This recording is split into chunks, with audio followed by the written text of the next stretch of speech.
লিঙ্কটি ওপেন হবে, এখানে আপনাকে বিজ্ঞপ্তিটি দেখতে পাবেন এবং এখান থেকে আপনাকে আবেদনটি করতে হবে। আসসালামু আলাইকুম। ডাচ বাংলা ব্যাংকে একটি চাকরির বিজ্ঞপ্তি প্রকাশিত হয়েছে। আবেদনের শেষ তারিখ ৩১ তারিখ। বিজ্ঞপ্তিতে আবেদন কিভাবে করবেন সেই পদ্ধতিটা আজকে এখন দেখাবো। আবেদনের লিঙ্কটি ওপেন করার জন্য আপনার ব্রাউজারে, ফোনের ব্রাউজার অথবা ল্যাপটপ কম্পিউটারের ব্রাউজারে গিয়ে app.dutchbanglabank.com/online-job/ দিয়ে এন্টার দিবেন।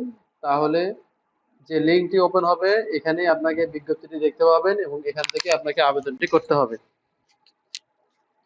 একটা বিষয় মনে রাখবেন যে অনেক সময় এই যে লিঙ্ক যেটি আছে এখানে ও এবং জে এটা বড় হাতের দেওয়া আছে, কোনো কারণে যদি ছোট হাতের দেওয়া হয় তাহলে এখানে লিঙ্কটি ওপেন হবে না। এটা অনেকের ভুল হতে পারে এবং লিঙ্কটি ওপেন হতে সমস্যা হতে পারে। তখন 404 অফ পেজ নট ফাউন্ড এরকম দেখাবে। আপনাকে অবশ্যই ও এবং জে এই দুটা লেটার বড় হাতের দিতে হবে। তারপরে যে পেজটি আসবে এখানে আপনাকে জুনিয়র চ্যানেল অফিসার পদের নাম, এখানে ভিউ ডিটেইলস এখানে ক্লিক করতে হবে। তারপরে পেজটি আসবে, এখানে আপনার রিকোয়ারমেন্ট এবং বিজ্ঞপ্তির বিস্তারিত দেওয়া থাকবে, আপনাকে একটু পড়ে নিতে হবে। আমরা এখন অ্যাপ্লাই নাও ক্লিক করব। এরপরে যে পেজটি আসবে এটি খুব সুন্দরভাবে পূরণ করব এবং পূরণ করার আগে আমাদের কয়েকটি কাগজ স্ক্যান করে রাখতে হবে। তার মধ্যে একটা হচ্ছে এসএসসি, এইচএসসি, অনার্স মাস্টার্স অর্থাৎ একাডেমিক সার্টিফিকেট যেগুলো আছে সেগুলোর সার্টিফিকেটগুলো স্ক্যান করে নিতে হবে, অভিজ্ঞতা সনদটি স্ক্যান করতে হবে এবং এক কপি ছবি এবং এনআইডি কার্ড, এই মোট কাগজগুলো যেগুলো আছে এগুলো স্ক্যান করে 100 কিলোবাইটের নিচে ফাইল সাইজ করতে হবে। এরপরে ফর্ম পূরণ শুরু করতে হবে। ফর্ম পূরণের আগে আপনাকে এখানে ইনফরমেশনগুলো লিখতে হবে। আমি ইনফরমেশনগুলো লিখবো কিন্তু ইনফরমেশনগুলো সঠিক দিব না, কেননা এর আগে একটি ভিডিও আমাদের কপিরাইট ক্লেমে আসছিল ইনফরমেশন পাবলিক করার কারণে। আমরা এখানে ইনফরমেশনগুলো সব এলোমেলো দিব, আপনারা সঠিকভাবে সার্টিফিকেট দিকে লিখে দিবেন। নামটি আপনাকে সার্টিফিকেট দিকে লিখতে হবে। আমি নামটি লিখলাম, সার্টিফিকেটে যে স্পেলিং থাকবে সেটাই লিখবেন। ফাদার্স নেম, আপনার ফাদার্স নেম যেটা হবে সেটা লিখবেন এবং যদি মৃত হয় আপনি এখানে মৃত দেখাবেন না, প্রয়োজনে আহ, পরে যে পোস্টাল অ্যাড্রেস এখানে আপনি কথাটা উল্লেখ করতে পারেন। আসলে সার্টিফিকেটে যদি মৃত থাকে, কোনো ব্যক্তি যদি মৃত হয়, সার্টিফিকেটে যদি মৃত না থাকে তাহলে এখানে মৃত লেখার প্রয়োজন নাই, কারণ নাম কখনো মৃত হতে পারে না। তারপরে চিলড্রেন অফ ফ্রিডম ফাইটার, যদি মুক্তিযোদ্ধার সন্তান হয়ে থাকে তাহলে এখানে লিখবেন, যদি না হয় তাহলে প্রয়োজন নাই, নো করবেন, ইয়েস অর নো। তারপর ডেট অফ বার্থ, এখানে আপনাকে সিলেকশন করতে হবে। এই যে ক্যালেন্ডার যে আইকনটা আছে এটাতে ক্লিক করলে ক্যালেন্ডারটি শো হবে। এখান থেকে আপনাকে ডেট অফ বার্থের ইয়ার, একটা ইয়ার দিচ্ছি আমি, তারপরে মান্থ, তারপরে ডে, এটা লেখার পরে যখন এজের ঘরে আপনি ক্লিক করবেন তখন আপনি আপনার বয়সটা এখানে শো করবে। তারপরে ন্যাশনাল আইডি কার্ড নাম্বারটি লিখবেন। ন্যাশনাল আইডি কার্ড নাম্বারে আমি জাস্ট নাম্বারগুলো লিখে দিচ্ছি, 2 4 6 8 9। এরপরে উচ্চতা, আপনার উচ্চতা যা তা আপনি লিখে দিবেন। এরপরে ওজনটি লিখবেন এবং পোস্টাল অ্যাড্রেসে পুরো ঠিকানা লিখবেন। ভিলেজ, থানা এবং ডিস্ট্রিক্ট নিচে দেওয়া আছে, আপনি চাইলে লিখতে পারেন, না লিখলে সমস্যা নাই, তবে লিখে দিতে পারেন আপনি। ভিলেজ, পোস্ট অফিস, পোস্ট, এরপরে থানা, তারপর হচ্ছে ডিস্ট্রিক্ট। এই তথ্যগুলো লেখার পরে আপনি পার্মানেন্ট অ্যাড্রেস লিখবেন। যদি আপনার প্রেজেন্ট অ্যাড্রেস অর্থাৎ পোস্টাল অ্যাড্রেস কোনো কর্মস্থল হয় যেখানে আপনি চাকরি করেন, সেই জায়গায় পোস্টাল অ্যাড্রেস দিতে পারেন, আর পার্মানেন্ট অ্যাড্রেস যেখানে আপনার স্থায়ী বাসা সেখানটা দিতে পারেন। কন্ট্যাক্ট নাম্বার আপনাকে মোবাইল নাম্বার লিখে দিতে হবে। মোবাইল নাম্বারটি অবশ্যই 11 সংখ্যার হতে হবে। আমি একটা নাম্বার লিখে দিচ্ছি যে নাম্বারটি আমার ফোনে শো করবে না, জাস্ট একটা নাম্বার লিখে দিলাম, 5 7 9 11, ঠিক আছে। এরপর ইমেইল অ্যাড্রেস, আপনাকে ইমেইল অ্যাড্রেস লিখে দিতে হবে, যেটা হচ্ছে আপনার ইমেইল অ্যাড্রেস সেটি।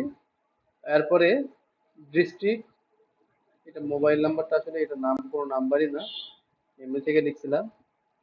হোম ডিস্ট্রিক্ট দিনাজপুর, অর্থাৎ আপনার যে ডিস্ট্রিক্ট সেটা আপনি লিখে দিবেন। আমি আমার একটা ডিস্ট্রিক্ট অ্যাড্রেস দিয়ে দিলাম। এরপর প্রেজেন্ট স্যালারি, বর্তমানে আপনি কত টাকা স্যালারি পাচ্ছেন সেটা এখানে উল্লেখ করে দিবেন। ডিবিবিএল স্কলারশিপ, যদি আপনি এসএসসি, এইচএসসি বা অন্য কোনো পর্যায়ে শিক্ষা জীবনে ডাচ বাংলা শিক্ষাবৃত্তি পেয়ে থাকেন তাহলে এখানে যেটি পেয়েছিলেন সেটি লিখে দিবেন। তারপরে কত সালে পেয়েছিলেন সেই সালটি উল্লেখ করবেন। তো এখানে যেহেতু কোনো স্কলারশিপ ছিল না আমি নো করলাম। এরপরে এসএসসি এক্সামিনেশন যদি মাদ্রাসা থেকে পাস হয় তাহলে দাখিল, আর যদি জেনারেল থেকে হয় তাহলে এসএসসি। কারিগরি হলে আপনাকে এখানে এসএসসি লিখতে হবে এবং বোর্ডের জায়গায় বোর্ডটি চেঞ্জ করে দিতে হবে, কারণ এখানে ভোকেশনাল আলাদা করে দেখানো হয়নি। তারপর পাসিং ইয়ার, সাবজেক্ট সায়েন্স আর্টস কমার্স এগুলো উল্লেখ করে দিবেন যেটি আপনার ছিল সেটি। তারপরে রেজাল্ট, যদি ডিভিশন হয় তাহলে ডিভিশন দিয়ে এখানে সিলেক্ট করে দিবেন, আর যদি গ্রেড হয় তাহলে গ্রেডটি লিখে এখানে আপনি আউট অফ কত সেটা লিখে দিবেন। এরপরে স্কুল নেম, আপনি স্কুল নামটি এখানে সুন্দরভাবে লিখে দিবেন সার্টিফিকেট দেখে যে স্পেলিং দেওয়া আছে সেটা, এবং সর্বশেষে বোর্ডটি লিখবেন। এরপরে এখানে আপলোড করে দিবেন আপনার যে সনদটি সেটি। আমরা এখানে একটা সনদ জাস্ট আমি আপলোড করে দিচ্ছি। এরপরে এইচএসসি যদি ডিপ্লোমা হয় তাহলে ডিপ্লোমা, পলিটেকনিক ডিপ্লোমা বা অন্য কোনো ডিপ্লোমা যদি হয় সেটা দেখাবেন। আর এইচএসসি পাশের সন কত সেটা আপনি এখানে লিখে দিবেন। এরপরে গ্রুপ, যদি এখানে একটা বিষয় মনে রাখবেন, যদি আপনার বিএম শাখা থেকে হয় অর্থাৎ কারিগরি শিক্ষা বোর্ডের অধীনে এইচএসসি পাস হয় তাহলে আপনি বিজনেস স্টাডিজ, যদিও বা ওটা বিজনেস ম্যানেজমেন্ট এখন এখানে না থাকার কারণে আপনি বিজনেস স্টাডিজে লিখতে পারেন, কমার্স না দিতে দেওয়াটাই বেটার। আমি এখানে দিলাম একটা বিজনেস স্টাডিজ, অথবা আদার্স ক্লিক করে আপনি এখানে লিখে দিতে পারেন বিজনেস ম্যানেজমেন্ট, বিজনেস স্টাডিজ। তারপরে গ্রেড, রেজাল্টটি আপনি এখানে লিখে দিবেন। তারপরে আবার স্কুলের নাম অথবা কলেজের নামটা আপনি লিখে দিবেন, এইচএসসি কলেজ কি ছিল, এরপরে বোর্ড, এবং সবার শেষে সার্টিফিকেটটি এখানে আপলোড করে দিবেন। এইভাবে একটার পর একটা ইনফরমেশন আপনি আপলোড করে দিবেন। এরপরে হচ্ছে গ্রাজুয়েশন, বিএ আর্কিটেকচার অর্থাৎ ব্যাচেলর অফ আর্কিটেকচার, যদি আর্কিটেকচার ইঞ্জিনিয়ারিং হয় সেটা, ব্যাচেলর পাস কোর্স যেটা 3 বছর মেয়াদি, bachelor honours, BBA, BSc engineering, ফাজিল এবং আদার্স হলে কোন গ্রুপ সেটা আপনাকে লিখে দিতে হবে। আর মাদ্রাসা থেকে পাস হলে ফাজিল, আর যদি পাস কোর্স হয় পাস কোর্স, আর অনার্স হলে অনার্স। ব্যাচেলর পাস কোর্স দিলাম, দিয়ে আপনি এখানে পাসের সনটা কত সেটা আপনি সিলেকশন দিবেন। এরপরে কোন সাবজেক্টে ছিল, যদি আপনার, যদি পাস কোর্স সিলেক্ট করছি এখানে আমার কোনো সাবজেক্ট ছিল না এখানে, সরাসরি বিএ অথবা বিএসএস এরকম কোনো গ্রুপ ছিল, যার কারণে আপনাকে এখানে আদার্স থেকে সিলেকশনটা চেঞ্জ করে দিতে হবে। যেখানে নাই দেখেন বিএ, শুধুমাত্র বিএ নাই, তাহলে আপনাকে আদার্স ক্লিক করে এখান থেকে লিখে দিতে হবে বি.এ, তাহলে বিএ লিখে দিলেন। এরপরে আদার রেজাল্ট কি ছিল, গ্রেড অথবা ডিভিশন, যদি ডিভিশন ডিভিশন দিবেন। এরপর সেকেন্ড ক্লাস বা ফার্স্ট ক্লাস যেটা ছিল সেটা।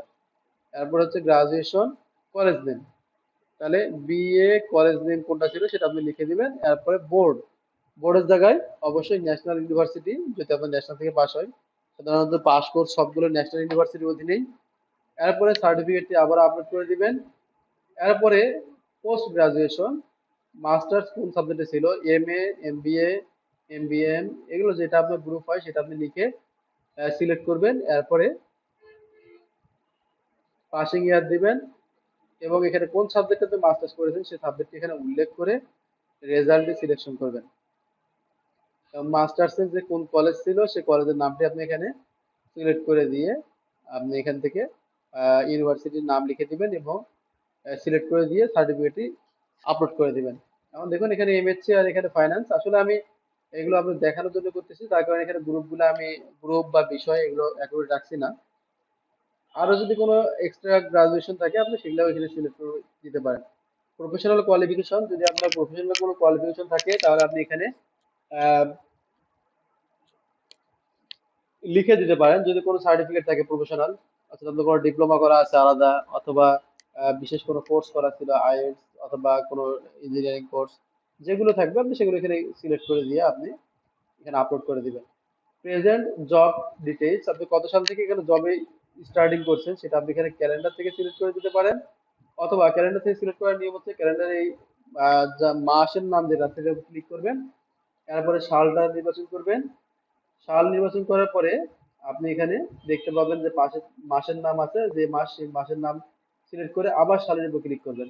তারপরে যে তারিখ ছিল তারিখে ক্লিক করবেন, দেখেন এখানে চলে আসছে ডেজিগনেশন কোন পদে ছিলেন, আপনি পদের নামটি লিখবেন। আমি জাস্ট দিচ্ছি অফিসার,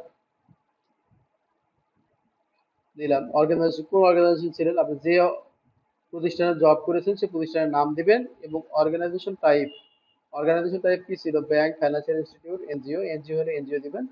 আর জব ডিসক্রিপশন, এটা অনেকের ক্ষেত্রে সমস্যা হয় যে ডিউটিস অ্যান্ড রেসপন্সিবিলিটিস, আপনি এখানে জাস্ট পদের নামটা, নতুন ট্যাব নিয়ে গুগলে সার্চ দিবেন, পদের নাম দিয়ে পদের নামটি লিখে এখানে দিবেন যে আপনি জব রেসপন্সিবিলিটিস, আর ইএস রেসপন্সিবিলিটিস। দেখুন অনেকগুলো ট্যাব আসবে, এখান থেকে আপনার যেগুলো মিলে যায় আপনার পদের সঙ্গে, আপনি যে চাকরিটি করেন, আপনি কি কি কাজ করেন সেগুলোর আলোকে এখান থেকে জাস্ট কপি করে এখানে পেস্ট করে দিবেন।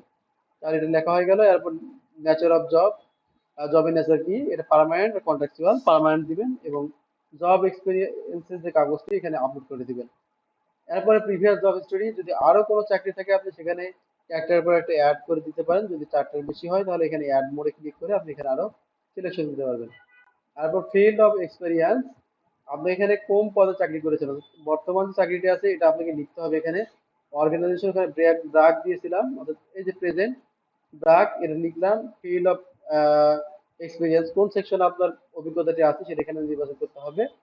ব্রাঞ্চ ব্যাংকিং দিলাম। এরপরে কত বছরের অভিজ্ঞতা, সেই অভিজ্ঞতার সাল এবং মাস এখানে আপনি সিলেকশন দিতে হবে। এবং একটা একটা করে প্রতিষ্ঠানের নাম দিয়ে আপনি প্রত্যেকটার অভিজ্ঞতাটা এখানে লিখে দিতে পারবেন, অ্যাড করতে পারবেন। আরো প্রয়োজন হলে আপনি এখানে অ্যাড মোড দিয়ে সিলেকশন দিবেন। তারপরে ছবি, আপনাকে ছবি আপলোড করে দিতে হবে। এবং এনআইডি কার্ডটি সর্বশেষ সেখানে আপলোড করে দিতে হবে। তথ্যগুলো পুনরায় যাচাই করে নিয়ে যদি কোনো ইনফরমেশন মিসিং না থাকে তাহলে এখান থেকে আপনি যে নেক্সট বাটন আছে, নেক্সট বাটনে ক্লিক করবেন। যখন আপনি নেক্সট বাটনে ক্লিক করবেন তখন আপনার একটা পেজ আসবে। এই পেজে আপনার ডিটেইলস দেওয়া থাকবে, আপনি পুরো ডিটেইলসটা ভালোভাবে খুব সুন্দরভাবে দেখে নেবেন সার্টিফিকেট অনুযায়ী। এবং প্রয়োজন আপনি প্রিন্ট করে নিতে পারেন, প্রিন্ট করে নিয়ে আপনি দেখতে পারেন। এরপরে এই যে আপনার ছবি, NID certificate, SC certificate, HSC certificate এবং অনার্স সার্টিফিকেট, সবশেষে পোস্ট গ্রাজুয়েশন সার্টিফিকেট এবং এক্সপিরিয়েন্স, যদি আরো এক্সপিরিয়েন্স দেওয়া থাকতো তাহলে সেগুলো আসতো। আপনি এগুলো থেকে একটা একটা করে কাগজগুলো যাচাই করে দেবেন যে সবগুলো ঠিক আছে কিনা। এখানে যাচাই করার নিয়ম হলো সার্টিফিকেটের উপর ডান বাটনে ক্লিক করে open image in new tab, এটাতে ক্লিক করবেন, তাহলে একটা নতুন ট্যাব ওপেন হবে। সেখান থেকে আপনি সার্টিফিকেটটা দেখে নিতে পারবেন। এবং সব শেষে এখানে সাবমিট বাটনে ক্লিক করবেন। সাবমিট বাটনে ক্লিক করলেই আপনার অ্যাপ্লিকেশনটি সাবমিট হয়ে যাবে। দেখুন অ্যাপ্লিকেশন সাবমিট হয়ে গেছে এবং এটি অ্যাপ্লিকেশন আইডি নাম্বার দিয়েছে। এই অ্যাপ্লিকেশন আইডি নাম্বারটি আপনি সংরক্ষণ করবেন এবং এই পেজ থেকে আপনি সংরক্ষণ করতে হবে পরবর্তী কাজের জন্য। যখন আপনাকে ভাইবা বোর্ডে ডাকা হবে তখন আপনার এই যে কাগজগুলো আপলোড করলেন সেই কাগজগুলোর প্রত্যেকটারই কপিগুলো ওরা ভেরিফাই করবে। এখান থেকে প্রিন্ট, এই বাটনে ক্লিক করে আপনি এটাকে সংরক্ষণ করে নেবেন, প্রিন্ট করে নেবেন, অথবা সেভ টু পিডিএফ এটাতে ক্লিক করে জাস্ট এটাকে পিডিএফ হিসেবে সংরক্ষণ করে নেবেন। যেখানে ক্লিক করে আপনার যেখানে প্রয়োজন সেখানে জাস্ট সেভ করে দিবেন। আমি এটাকে সেভ দিচ্ছি একটা জায়গায় ইচ্ছে মতো। দেখুন আমাদের আবেদনটি হয়ে গেল, আমাদের আর কোনো কাজ নাই, এভাবে আমরা আমাদের আবেদনটি সম্পন্ন করতে পারবো। এরকম নতুন নতুন ভিডিও দেখতে চাইলে এবং চাকরির বিভিন্ন বিজ্ঞপ্তি এবং আবেদনের নিয়ম কানুন যদি জানতে চান তাহলে আমাদের চ্যানেলটি সাবস্ক্রাইব করে রাখুন। আর নিয়মিত আমাদের বিভিন্ন ভিডিওগুলো দেখে সেখানে ফলো করে রাখুন। আসসালামু আলাইকুম।